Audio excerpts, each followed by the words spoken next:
Hola, buenas tardes. Bienvenidos a las charlas de divulgación de la ciencia.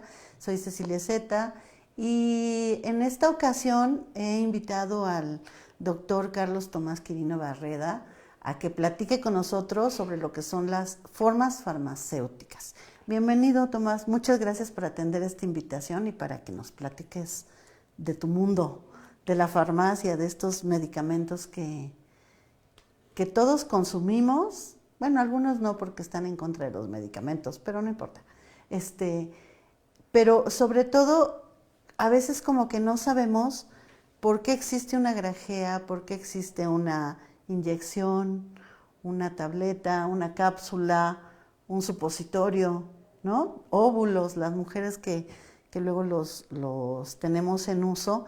Y por eso te quise invitar para que nos platiques de eso y un poco también cómo es que llegaste al mundo de la investigación y también de las patentes que has creado de innovación tecnológica en tu campo. Pero pues quisiera leer un poco tu semblanza, si me permites. Carlos Tomás Quirino es químico farmacéutico biólogo por la Universidad Autónoma Metropolitana Xochimilco. Es doctor en farmacia por la Universidad Complutense de Madrid, en España, y cuenta con 42 años de experiencia docente y de investigación en desarrollo y evaluación de medicamentos y nanomedicamentos, que fuiste también de los pioneros aquí en México haciendo esto, de la nanomedicina. Es coautor de 52 artículos científicos y de difusión, 6 libros, 8 capítulos de libros y 5 patentes. Ha dictado más de un centenar de conferencias en México e Iberoamérica y ha sido distinguido como profesor honorario e invitado visitante en distintas universidades de México, de Bolivia y de Perú. Y bueno, aparte tenemos muchos años de conocernos y de hacer cosas juntos, ¿no? De cada quien en su ámbito. Y yo te agradezco que hace tantos años que estabas de jefe de departamento, me presentaste a Virginia Melo y que pudimos forjar una gran amistad, pero además mucho trabajo juntas de exposiciones con su trabajo de los Claro. insectos comestibles y fue gracias a que me dijiste, oye, fíjate que tiene unas fotos bien interesantes, ¿por qué no hacemos algo con ellas? Y ahí empezó nuestra historia de amor entre Virginia Melo y yo y entre los que fuimos sus amigos. Pues cuéntame, Tomás, ¿qué es esto de las formas farmacéuticas? Bueno, ante todo, pues muchas gracias por la invitación. Es un gusto estar en este programa y poder compartir algo de lo que significa para todos las formas farmacéuticas. Bueno, las formas farmacéuticas en síntesis son pues todos los medicamentos que alguna vez necesitamos cuando estamos enfermos o un familiar requiere algún tipo de forma farmacéutica. O sea, en síntesis, las formas farmacéuticas es un conjunto de, valga la redundancia, de formas físicas que le damos al principio activo, ¿sí? Que puede ser desde un fármaco, una molécula de síntesis, como la aspirina, por ejemplo, que es el nombre más conocido, o puede ser una biomolécula, producto de la biotecnología, como la insulina, ¿no? O puede ser este principio activo una mezcla de un extracto herbolario, ¿sí? Entonces todos ellos pues van a cumplir una función que previamente se ha estudiado su actividad farmacológica y para qué tipo de patología puede ser útil, a qué dosis puede ser útil, pero sin embargo no las podemos administrar cuando hablamos de 5 miligramos, si es la dosis, es algo muy pequeño que es difícil de manipular. Entonces hay que darlo en una forma física, que es lo que conocemos como una forma farmacéutica. Y la forma farmacéutica puede ser un comprimido, una cápsula, puede ser un jarabe, puede ser una emulsión, una suspensión, un inyectable. ¿Y de qué va a ¿Sí? depender? que sea una inyección y no sea una suspensión? Uno depende, digamos, de la dosis, de a qué paciente va dirigido. Digamos, la comodidad también, si es necesario que ese medicamento, esa dosis, se tenga que estar administrando de manera continua, pues digamos, un adulto le va a ser más cómodo quizás transportar tabletas en esto que llamamos blisters, que son pues compartimentos individualizados donde el paciente puede tener pues control de lo que va consumiendo día a día. ¿Así se les llama, blisters? Blister es el envase que le llamamos, bueno, en nuestro medio farmacéutico es el envase primario, es todo aquello que entra en contacto directo con el producto, ¿no? Entonces, el blister es este tipo de película con compartimentos que sirven para individualizar, pero no nada más es individualizar, sino también proteger al producto, ¿no? Digamos, del efecto de la luz, si son sensibles a la luz, de la humedad. Entonces, esto es más fácil que tener un conjunto de cápsulas o de comprimidos en un frasco, un bote, que digamos que cada vez que abrimos pueden estar entrando en contacto con el oxígeno, con la humedad, y digamos, tratándose de cápsulas, pues son hechas de un material, la mayoría de los casos, higroscópico, como la gelatina que consumimos como alimento, pues las cápsulas básicamente están hechas de un tipo de gelatina. ¿Y si están expuestos al oxígeno o a la humedad, eso, van perdiendo su eficacia cuando se suministran?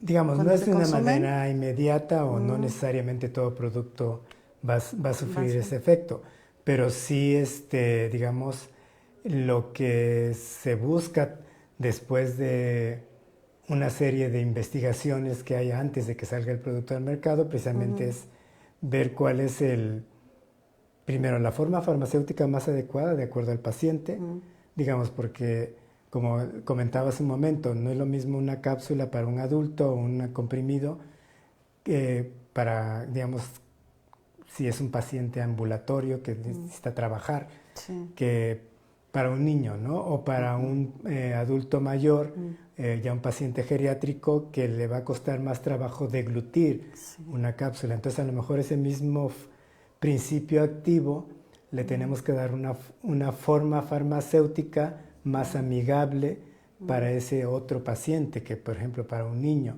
¿no? Que a lo mejor se le facilita más a través de una cucharada, una jeringa, un líquido, y lo mismo un paciente geriátrico, porque todavía no, o ya tienen dificultades por la edad, o los niños que todavía no han madurado lo suficiente todos sus órganos, y puede ser más difícil esa administración sólida. Claro. Y cuando se desarrolla un medicamento, ¿qué determina que salga un medicamento para un padecimiento y no para otro? Digamos que hay muchos factores que se tienen que considerar.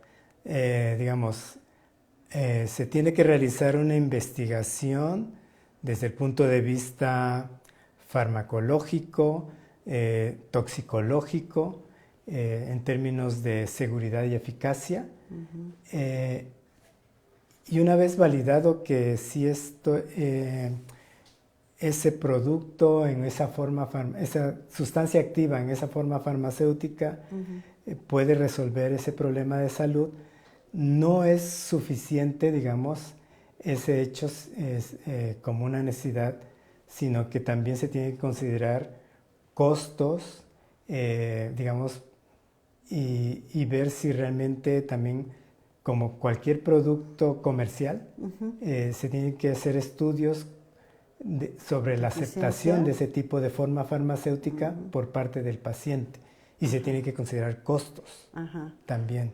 O sea, sale un medicamento, se suministra a una población y se hacen estudios a ver qué qué efecto tuvo. Antes de eso, antes de que se comercialice. Ajá. Sí, se tiene que, digamos, porque se tiene que hacer una valoración, digamos, se tienen que hacer estudios preclínicos, estudios clínicos ya con el tipo de población o el grupo poblacional, tratándose tanto de humanos como de animales, digamos, es el mismo, las mismas etapas que requieren para salir al mercado antes de la comercialización.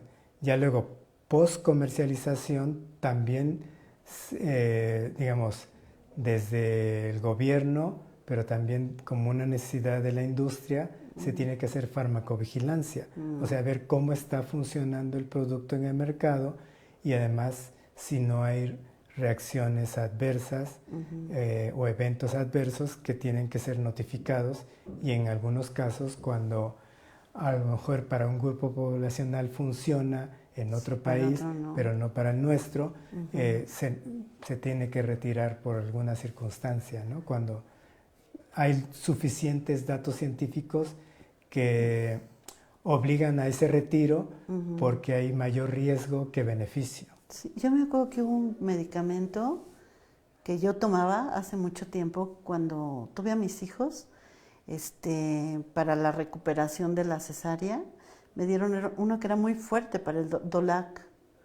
Y después, y yo estaba muy feliz con ese porque sí me quitó el dolor, pero después supe que lo habían quitado del mercado porque después de tiempo de haberlo ingerido mucha gente, había tenido efectos adversos. ¿Sí sucede? Sí. Bueno, digamos,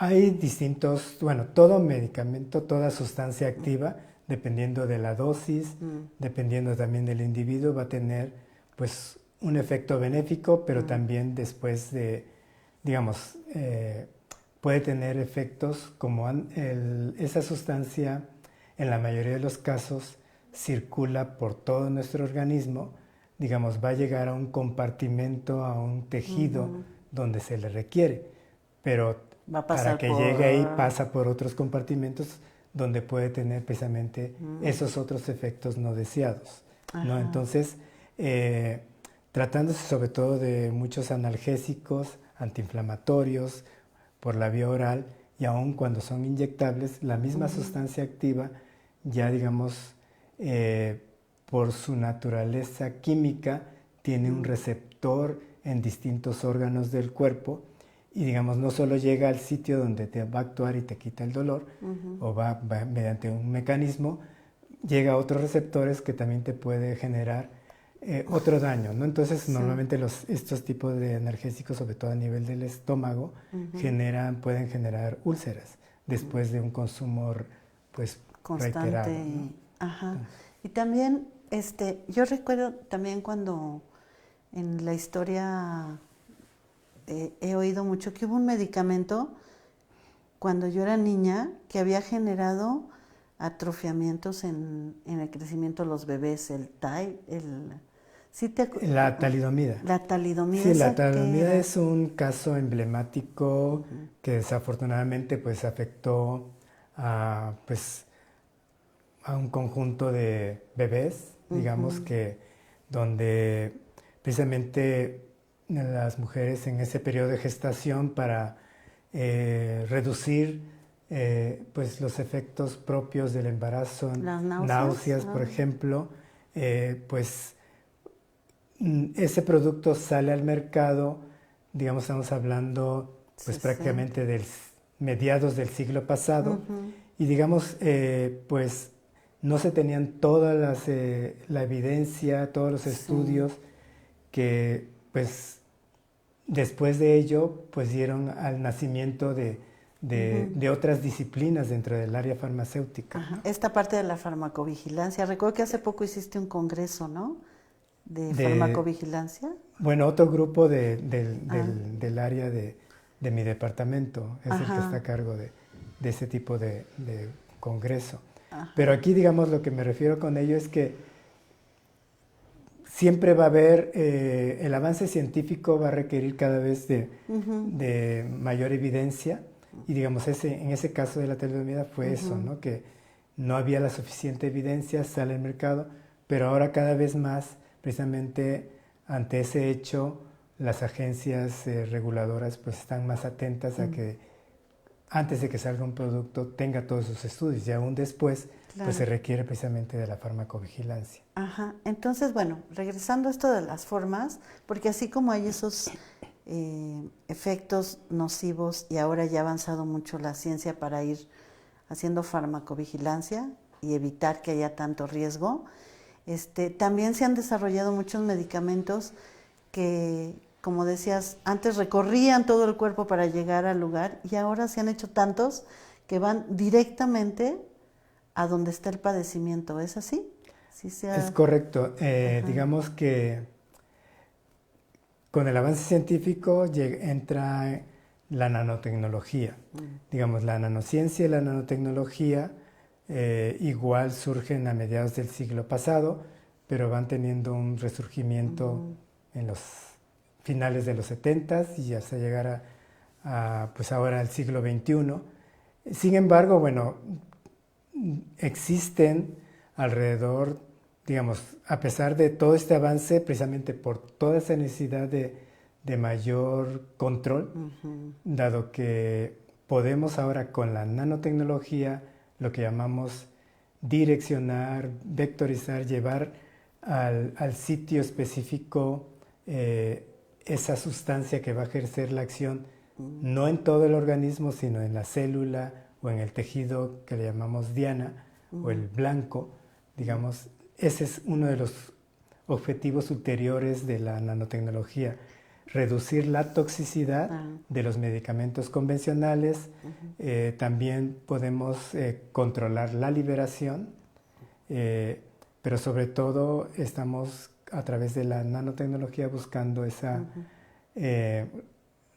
digamos, con el hecho de llegar a un sitio específico, ya precisamente no necesitamos una dosis alta, ya necesitamos pequeñas dosis porque van a ir directo al tejido blanco.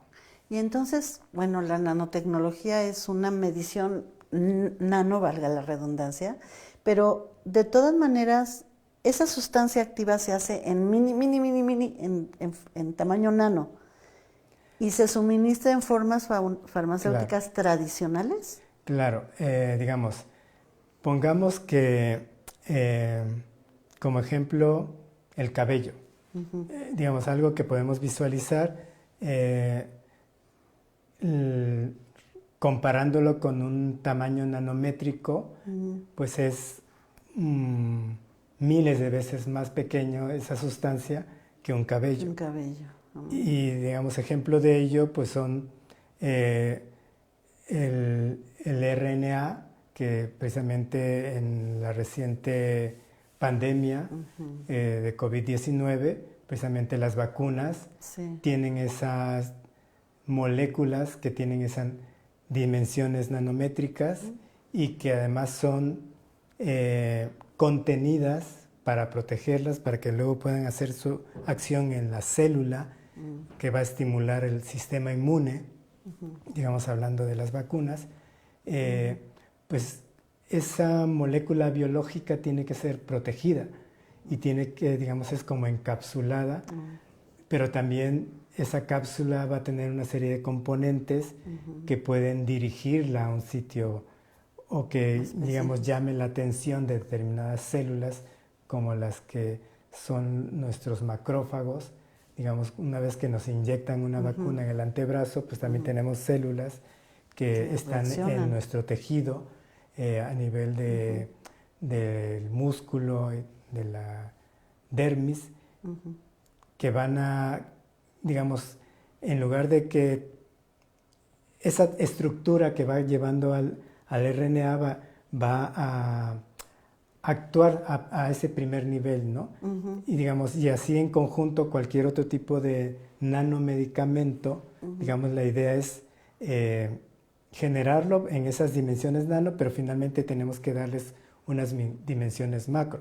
Entonces, así como vimos las vacunas, finalmente es una especie de suspensión donde la forma farmacéutica es todo ese líquido que contiene a esas pequeñas partículas suspendidas que a veces no las vemos, sino que vemos algo como turbio, y esa es la forma farmacéutica, es una suspensión coloidal que además va a estar en un frasco vial y que luego necesitamos una jeringa para administrar. Entonces, digamos, todo eso se tiene que contemplar cuando se diseña un medicamento. Entonces, en esta vacuna de COVID, esto que vimos es sustancia coloidal, Sí. la que nos mostraban en el frasquito. Exacto. Que decían, esto es lo que le vamos a poner. Pero no quiere decir que todo ese líquido o toda esa sustancia es el medicamento, es la vía de transporte de esas de esas nanopartículas. Sí, o sea, el líquido es el que contiene esas nanoestructuras y, digamos, el líquido junto con las estructuras es la forma farmacéutica. Y la forma farmacéutica en este caso particular es un inyectable. ¿Sí? Y, digamos, ese inyectable puede incluso ser reconstituido. Por ejemplo, muchas formas farmacéuticas vienen en polvo. Precisamente para darles un periodo de vida útil mayor en el anaquel de nuestras casas, en la farmacia, antes de ser utilizados. Y ya luego les ponemos el líquido y lo reconstituimos para darles ya, pues digamos, la forma líquida que sea inyectable. O sea, no es que sea mejor cuando tienes líquido con polvito y lo mezclas, sino que depende de dónde va a estar distribuido, las condiciones para aplicarlo, la estabilidad de la sustancia activa. Sí. Está padre.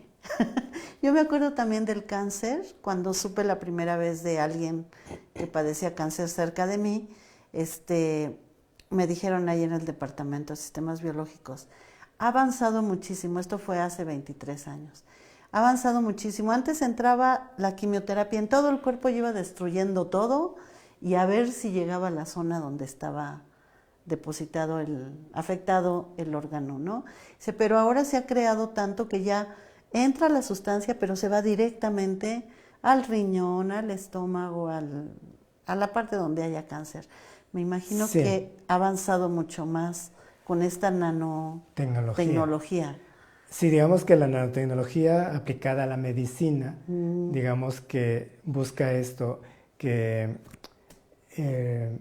esa sustancia que puede ser tóxica para todas las células, no nada más para las cancerosas, mediante esas nanopartículas que contienen a la sustancia, pues que le llamamos citotóxica, es toda esa formulación que da lugar a una nanoestructura, pensemos como en esferitas, en capsulitas, y dentro o mezcladas en ellas están esa sustancia activa que va a hacer el efecto citotóxico sobre las células cancerosas.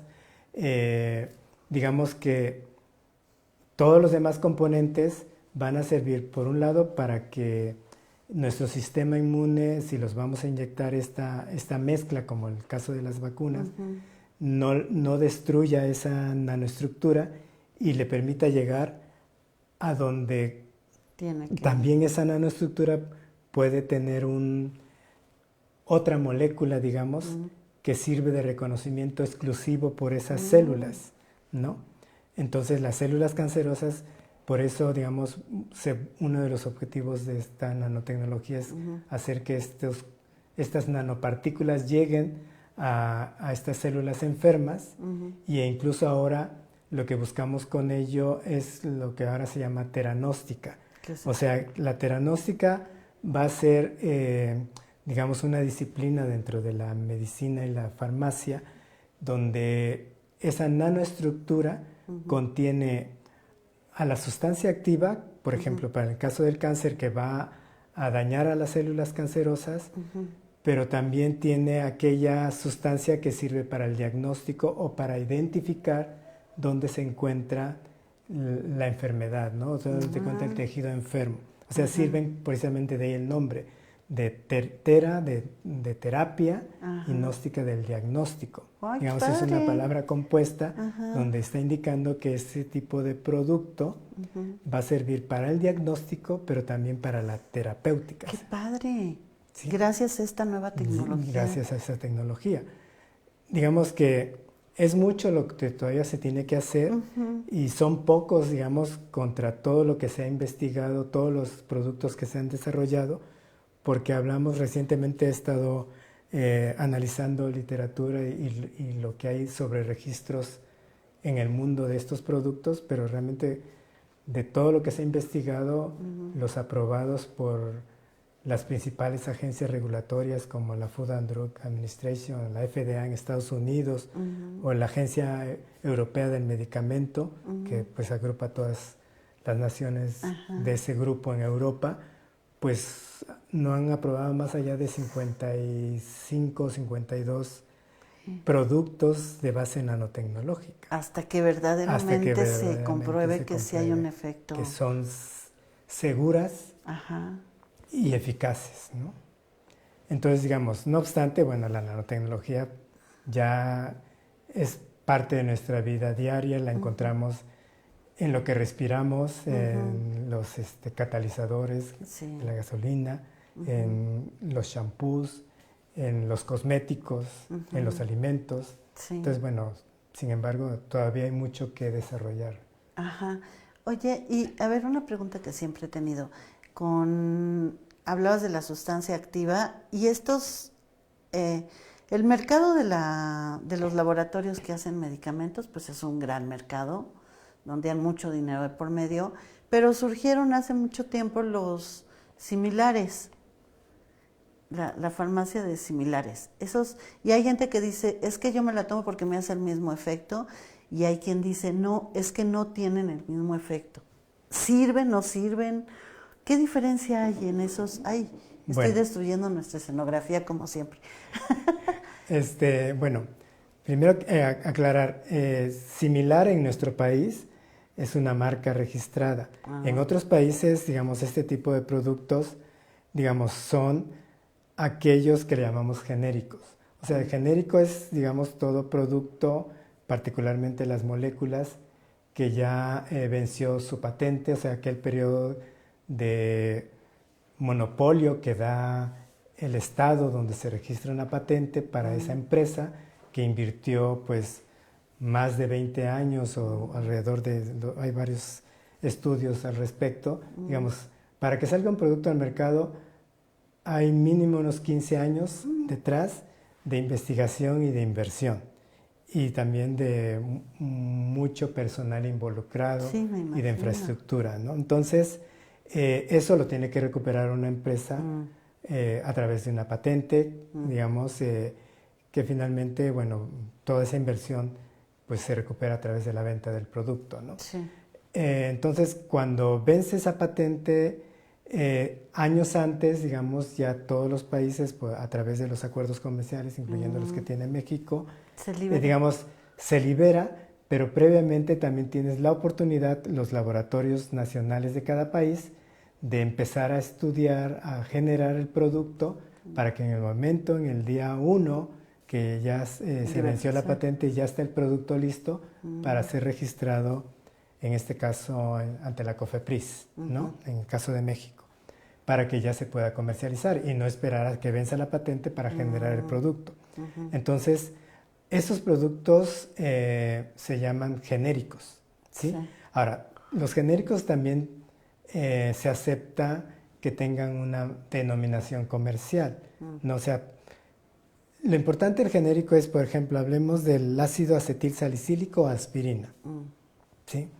Al momento que vence la patente, cualquier otra empresa, ya no solamente Bayer, digamos que tuviera la patente, ya puede optar por producir la aspirina bajo esa forma farmacéutica, bajo esa misma dosis, y eso es un genérico. Con otro nombre. Sí, con otro nombre comercial, pero lo importante es que el gobierno lo que busca es que aparezca en la etiqueta cuál es el principio activo y la dosis.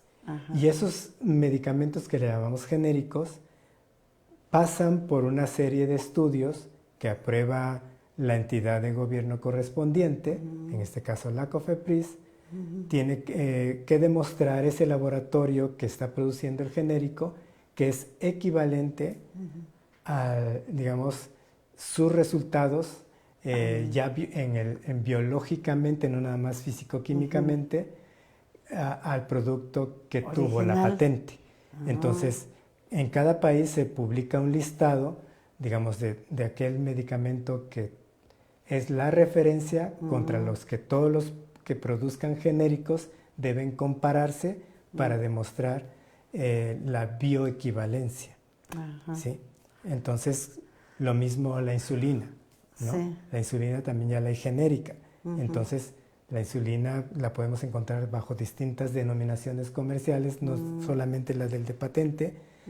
Y digamos, lo que esto se busca con ello es que cada vez que sale un genérico o un laboratorio genera el genérico, se van abatiendo costos.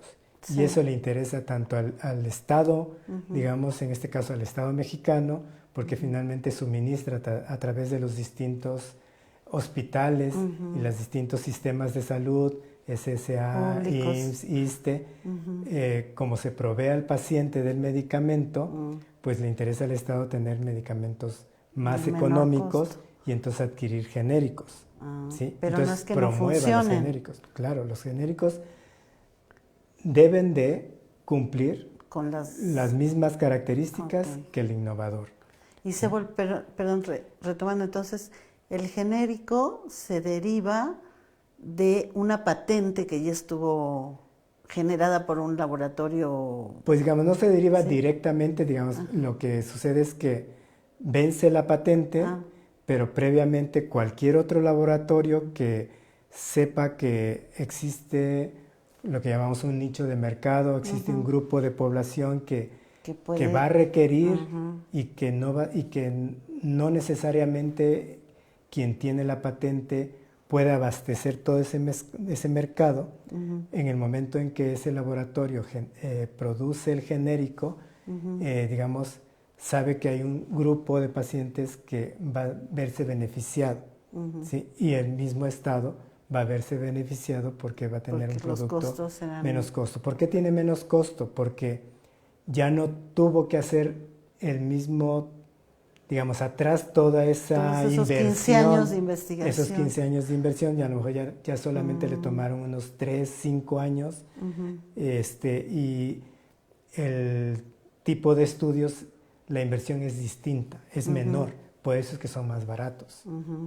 Y digamos, eso va haciendo que cada vez que salen más productos del mismo activo, digamos, se van haciendo cada vez más baratos, porque entonces ya entra la libre competencia, digamos, porque se busca igual que las fórmulas van a ser distintas, pero al final el resultado tiene que ser el mismo que el del innovador. Está supervisado y está controlado y está... no quiere decir que te va a curar menos, simplemente es otra producción, pero tiene la misma estructura de terapéutica. Pues digamos, debe tener la misma funcionalidad, digamos, en términos de mostrar que tiene el mismo resultado, las mismas que un paciente que consume o digamos ese medicamento en sangre va a tener al mismo tiempo, digamos, a la misma velocidad, la misma dosis que el producto de referencia o el innovador. Oye, y ahora que se hicieron, por ejemplo, acaba de ganar el Premio Nobel de Medicina los que hicieron la vacuna del COVID. Sí. ¿Ellos tienen la patente? La patente la tiene Pfizer. Digamos, toda patente, digamos, los que intervienen, pues van a tener ese reconocimiento por, digamos, esa propiedad intelectual. ¿Sí? Ellos son los la creadores. La propiedad industrial la tiene quien invirtió o quien los contrató para desarrollar ese producto. Digamos, ahora, dentro de los convenios o los contratos laborales, pues ahí, digamos, tendría que estar, digamos, en el caso o descrito que en el caso de obtenerse una patente, cuánto le podría corresponder al investigador de digamos, finalmente no es que sea una recuperación inmediata, finalmente en el momento que sale al mercado van a pasar una serie de años para que la misma empresa recupere, pero digamos, la idea es que al investigador en el mismo plazo que la empresa vaya recuperando o en los términos que definan los contratos, pues él también pueda tener una recuperación de su inversión intelectual. Pero entonces estos creadores intelectuales hacen la primera vacuna y todas las demás que surgieron después tienen la misma... Digamos que cada vacuna tuvo su proceso de manera independiente. Digamos, eso también paradigmáticamente también ha venido a romper pues los tiempos que normalmente llevaban los registros de los productos, pues digamos, cuando antes se llevaban 12 años, 15 años, ahora fue pues en menos de 2 años, pero no ha sido por magia, sino que atrás ha habido muchos años de investigación. Estos mismos investigadores, digamos, ya habían hecho otros productos, ya habían estudiado otros tipos de virus. Estaban en eso. Pero estaban dedicados a ello y surge esta necesidad y la adaptan, digamos, y eso es lo que explica el que hayan podido salir en menos tiempo. Finalmente, recordemos que todo el mundo estábamos a la expectativa de en qué fase clínica ya iban las vacunas, porque era necesario de todos modos esperar esos meses, porque cada fase clínica lleva un periodo pues que no podemos recortar, digamos, hasta lo mínimo necesario, ¿no? Sí. Oye, y ahorita que mencionamos las patentes, ¿qué has desarrollado tú que se ha convertido en patente? Digamos, como grupo también hay que señalar, acá en la universidad. es un grupo, digamos, dentro de la universidad. Hemos, digamos, de base nanotecnológica, dos tipos de nanoestructuras. Unas que serían, digamos, le llamamos cristales líquidos o sistemas líquido-cristalinos. ¿Qué sirven para? Que sirven igual como, finalmente, es un líquido, digamos, como lo podríamos tener una especie de un atomizador tipo loción, que en este caso pues era para aplicarlo sobre la piel, para problemas de micosis, digamos, y la ventaja es precisamente al estar en una estructura nanocristalina que se semeja con componentes, digamos, de naturaleza lipídica muy semejante a los lípidos que tenemos en nuestras estructuras de la piel, digamos, eso hace que sean más afines y puedan permanecer más tiempo en las capas donde va a estar, en este caso, pues los hongos, digamos. Y es mejor que un gel, porque el gel digamos, se mantiene por afinidad y digamos, y mediante los estudios que hicimos,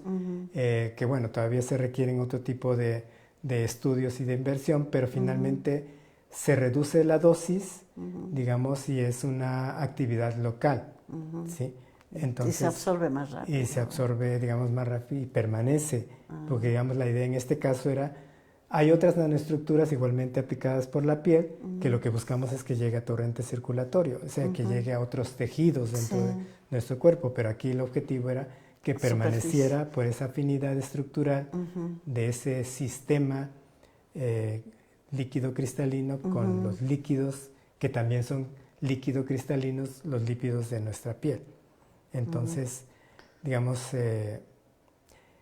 es lo que se llama biomimetismo, o sea, también dentro de la nanotecnología se busca muchas veces es que generemos nanoestructuras biomiméticas, o sea, que sean semejantes a aquello que ya tenemos en nuestro cuerpo para favorecer también su acción y que permanezcan en el cuerpo. ¿Y qué tipo de máquinas se necesitan para eso? Realmente es, digamos, que no es tanta, depende, hay nanoestructuras que sí requieren de una mayor infraestructura física, de equipamiento, pero generar muchas de otras cuántas estructuras, más bien es el conocimiento, digamos, físico-químico aplicado a la tecnología farmacéutica para manipular la materia y obtener esas estructuras o esa materia en el tamaño nano. Luego, realmente lo que es mayor inversión es el equipamiento para saber que sí las obtuvimos en el tamaño nano, que ahí están, que ahí se ven. De alguna manera no las vemos directamente, precisamente los instrumentos nos sirven para pues identificarlas, que están ahí, cómo están estructuradas y que los componentes que pusimos están ahí y que se liberan como queremos. Yo recuerdo, pero me vino a la mente de una astrónoma que decía que ella estudiaba la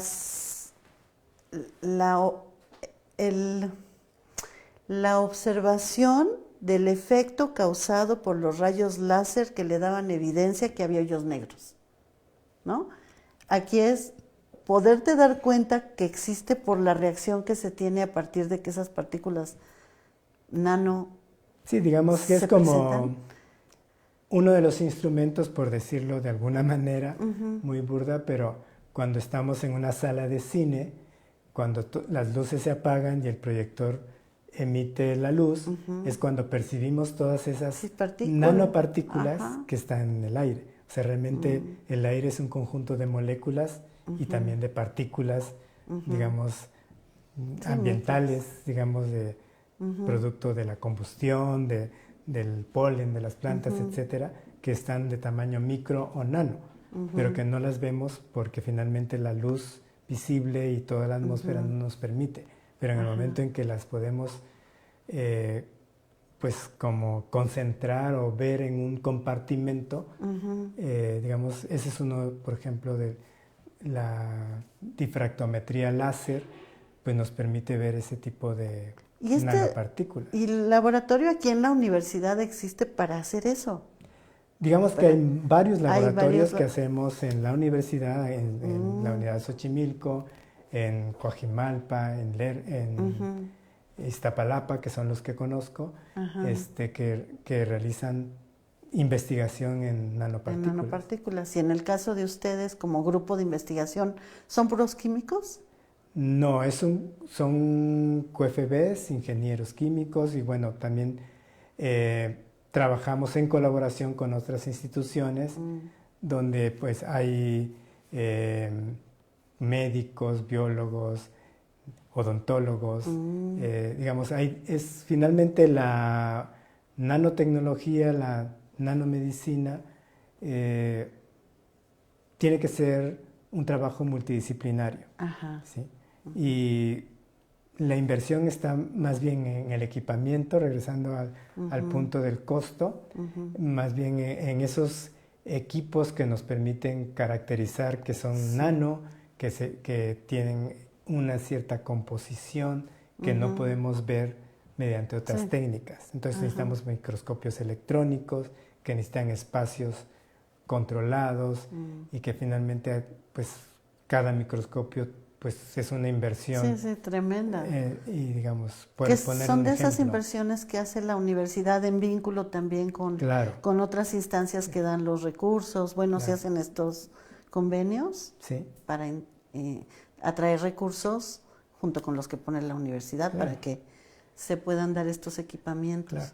Y digamos, regresando al tema de las vacunas, pues lo mismo, cuando surgen estas vacunas de COVID-19, es la universidad y la industria que en ese trabajo colaborativo logran abatir, digamos, reducir costos, tiempo, para que salga un producto porque están utilizando el conocimiento, la infraestructura, las plataformas de otros proyectos que ya existían y digamos si por el otro lado la industria ya tenía toda una infraestructura, a lo mejor no para este tipo de vacuna, pero digamos es unir esfuerzos. Sí, claro. Y eso es, digamos, lo que ocurre en estos países que pues llevan la vanguardia y que, digamos, de ahí tendríamos que aprender tanto la industria como las universidades en nuestro país y en medio iberoamericano, porque es la única manera de que se avance con mayor rapidez en la investigación y el desarrollo de estas nanoestructuras, transferirlas a la industria, hablando de las patentes, y recuperar la inversión, en este caso la universidad, de lo que también cada patente lleva alrededor de 10 años mínimo, el poderla, digamos, tener todo ese trabajo de investigación, más 5 años o 4 que se tarda el instituto, en este caso el INPI, en otorgar la patente, porque está revisando todo lo que hay alrededor para que se demuestre que realmente es algo totalmente novedoso y susceptible de darle la patente. Claro. Oye, antes, todavía tenemos unos minutos más. ¿Qué otra patente tienes, aparte esa del spray para la piel? Bueno, otra que tenemos el grupo es, por ejemplo, la saliva artificial, que coloquialmente se le ha denominado, pero es un estimulante de la salivación. Digamos la molécula es la pilocarpina, que es una molécula conocida, que estimula, digamos, las lágrimas, pero también la salivación. Y entonces esta patente se obtuvo por haber demostrado que, pues, una composición relativamente simple, aplicada tópicamente mediante una atomización, o sea, no se necesita directamente en la boca, pacientes que fueron radiados por haber tenido cáncer en la región de cabeza y cuello, se demostró que por una aplicación local y no necesariamente por una tableta o otro tipo de producto o forma farmacéutica, sino que esta forma farmacéutica de aplicación local, como un atomizador, una loción, se estimulaba la salivación. ¿Y qué importancia tiene la saliva? Pues para hablar, porque si no tenemos saliva resulta sumamente doloroso para deglutir los alimentos. O sea, la saliva, es básica. hasta que la perdemos, no sabemos o no apreciamos lo que eso significa, ¿no? Entonces, ahora que dio COVID, apreciamos que respiramos, ¿no? Ahora con esto de la saliva que hablas, de veras que no agradecemos a nosotros que estamos vivos y que tenemos tantas funciones. Pero ahorita que hice la saliva, hasta sentí que se me secaba la boca, nada más de pensar que pudiera suceder, ¿no? Exacto. Esa es otra patente, una saliva artificial, coloquialmente llamada. Sí, entonces digamos lo que se patentó fue la composición, o sea, la forma farmacéutica de administración tópica, es una solución de administración tópica, y que se demostró que con una pequeña dosis, que era lo que tenía esa solución, los pacientes podían pues tener una calidad de vida, recuperación, si no como antes, pero sí poder tener mayor salivación. Sí, no volverse discapacitados. Exacto. Debe de ser terrible, porque además me imagino que la saliva, aparte de deglutir, te está limpiando y te está poniendo tiene muchas funciones. Sí, o sea, te está cuidando los dientes, la boca, la lengua, cuida, especialmente la necesitamos para también la caries, para que no haya posibilidades de caries, problemas de encías. Qué padrísimo, oye, y eso lo hacen nuestros investigadores, como tú. Ay, qué padre. ¿Hay otra? Sí, estamos trabajando en otra, bueno, no puedo mencionarla, pero porque todo es secreto. En colaboración con otras instituciones, pero también, digamos, otras que pues sí son 5 que están ahí, digamos, otra para nanopartículas para los ojos, ¿sí? Entonces, que le llamamos acuasomas, porque son partículas sólidas que por tamaño nanométrico pues no las vemos, pero se comportan como cuerpos acuosos, pues de ahí el nombre de acuasomas. Y bueno, tienen muchas también ventajas para poder penetrar el globo ocular y, digamos, contra cremas o los colirios, digamos, es buscar ese tipo de mejora. Y nada más, otra cosa, te decía antes de empezar que recordaba mucho cuando me hablabas de las dosis de un medicamento, que es muy importante cuando el que nos está dando la receta, el médico, nos dice, tómate esto tantos días, por tantas horas, por tantas pastillitas o tantas inyecciones o lo que sea, es porque tiene una un efecto. Sí, ¿no? es muy importante. Y no lo respetamos. Bueno, sí, yo es muy después ya lo importante, respeté sobre todo después de platicar tratándose contigo. de los antimicrobianos o los antibióticos, que se respete lo que llamamos la posología, digamos el número de tabletas, los horarios, porque digamos finalmente esto implica una concentración en sangre, una concentración en el compartimento a donde va a estar la bacteria o el virus o microorganismos que queremos atacar, para que, digamos, ya hay estudios previos que te dicen, bueno, necesitas tantos días con esas dosis para que elimines totalmente cualquier posibilidad. Y porque si no se eliminan, pues digamos, nosotros mismos damos pauta a que reincida la enfermedad o que finalmente estas bacterias pues se emitan al ambiente por cualquier vía y vayan siendo este grupo de bacterias o microorganismos que cada vez van a ser más resistentes a los antimicrobianos, y hay un problema mundial, y México no es la excepción, por el mal uso de los antimicrobianos, ¿no? Porque, y de ahí que por ahora se requieran recetas para ello.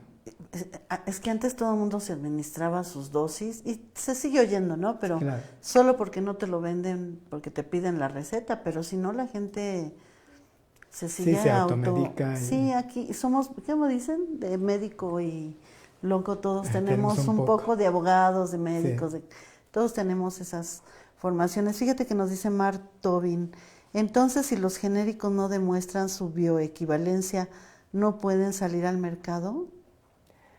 Digamos que todo producto que aspire a salir al mercado como genérico tiene que demostrar esa bioequivalencia. Esa equivalencia. Sí. Digamos, si hay una norma mexicana oficial, digamos una norma oficial mexicana que establece los requisitos, cómo, quiénes, digamos, y no es el laboratorio el que lo demuestra, lo tiene que demostrar un tercero. Las instancias que están para eso, las de farmacovigilancia. No es farmacovigilancia, pero sí es, digamos, un estudio de bioequivalencia o de equivalencia. De equivalencia. Ok, fíjate que lo que quiero que me digas, la última pregunta antes de terminar tu examen, ¿qué es lo que te llevó cuando eras jovencito en la prepa decir quiero ser químico? Pues yo creo que como muchos nos influye a lo mejor ciertas materias que cursamos, y algunas de las que me llamaron la atención fueron la química, la bioquímica clínica, digamos, y de ahí el interés luego de investigar un poco más sobre lo que era la carrera de QFB, ¿no? Entonces, y ya estando pues en la universidad, en esta universidad donde me formé, pues digamos con esta orientación hacia la industria farmacéutica que pues prácticamente me atrapó el campo de la tecnología farmacéutica y ahora de la nanotecnología farmacéutica. Sí, porque te has ido en eso desde siempre, ¿no? Eso ha sido muy bonito, y en la docencia. Déjame agradecer antes de que nos vayamos, ya se me borraron los nombres aquí. Antes de que nos vayamos, nada más dime, ¿en dónde trabajas dentro de la universidad? Bueno, en el Departamento de Sistemas Biológicos, pero existe un lugar, ¿no? Claro, es el Laboratorio de Farmacia Molecular y Liberación Controlada, que está dentro de un espacio que le llamamos la Unidad Interdisciplinaria de Docencia, Investigación y Servicios, porque también damos servicios a la industria y hacemos investigación y docencia. Investigación aplicada en base a lo que le solicitan, claro, ¿no? Creo que aquí también se hizo la tinta del INE. Otro grupo de investigación en el departamento hizo también la tinta colaboró con el INE en su momento para la tinta. No, la verdad yo estoy enamorada yo la conozco como la planta piloto, que fue el primer nombre que tuvo por ahí de los 80s, ¿no? No me acostumbro a llamarle unidad interdisciplinaria, pero... La UIDIS. Pero sé que ahí encuentro a los grandes genios de la de la química, porque hay cosas fabulosas en esos laboratorios. El año pasado llevé a unos jóvenes de servicio social a visitar donde está el maestro Azaola, donde están las bacterias, ¿no? Entonces nos enseñaban las cajitas de Petri y decían, miren, es que aquí hay estas bacterias y todo, y son muy peligrosas, otras no son tan peligrosas. Y uno de los muchachos dijo, o sea que si de aquí se libera algo, ¿podría desatarse? Sí, pero no va a pasar, porque tenemos la ética de trabajo dentro de la universidad, pero tenemos la capacidad de saber todo lo que puede suceder con una liberación no controlada de cualquier sustancia que tienen en ese laboratorio. Bueno, en esos laboratorios ustedes tienen... Claro, sí, se tiene que tener un manejo de los riesgos. Exacto. Qué fuerte. Oye, bueno, pues te quiero agradecer muchísimo esta charla tan rica que luego hemos tenido en los pasillos. Pero quería tener la oportunidad de que platicáramos aquí, de que conocieran al doctor Carlos Tomás Quirino, más allá del investigador, la persona que forma parte de esta universidad y un querido amigo. Y agradecerle a Nicole Galeán, Evangelina Segura, Rodrigo Romo, Rodrigo Quirino, ay, lo conozco a Rodrigo Quirino, a Marta Marisa Flores, Mark Tobin, que se manifestaron aquí dándonos un saludo por habernos acompañado, y a todos aquellos que nos acompañaron. Fíjense que Carlos Tomás Quirino y yo hace muchos años hicimos cursos de verano para niños, ¿verdad? Niños. En nuestros territorios nos ha tocado hacer no solo la química, ni las cosas cursos muy multidisciplinarios, con arte, con deporte, con ciencia. Los llevábamos a granjas en Xochimilco a ver a los cerdos, a sembrar y también a hacer cerámica. Qué bonito, oye, no me acordaba. Eso, y nuestros hijos, bueno, yo ni hijos tenía, pero tus hijos eran muy chiquititos cuando nos tocó hacer ese trabajo de jóvenes. ¿Qué? Eran jóvenes viendo al futuro, porque estábamos por entrar en el milenio. Sí, en el año 2000 nos adelantamos nosotros. Bueno, pues te agradezco muchísimo, Carlos, por haber estado aquí. Gracias a quienes nos acompañaron. Y bueno, siempre conozcan sus formas farmacéuticas, pregúntense por qué están tomando eso, no se automediquen y cumplan con los regímenes que nos dan, la dosis, ¿no? La dosis, los tiempos, cumplan con ella para que su organismo no se maltrate más de lo que ya está enfermo, sino que verdaderamente haga efecto el medicamento.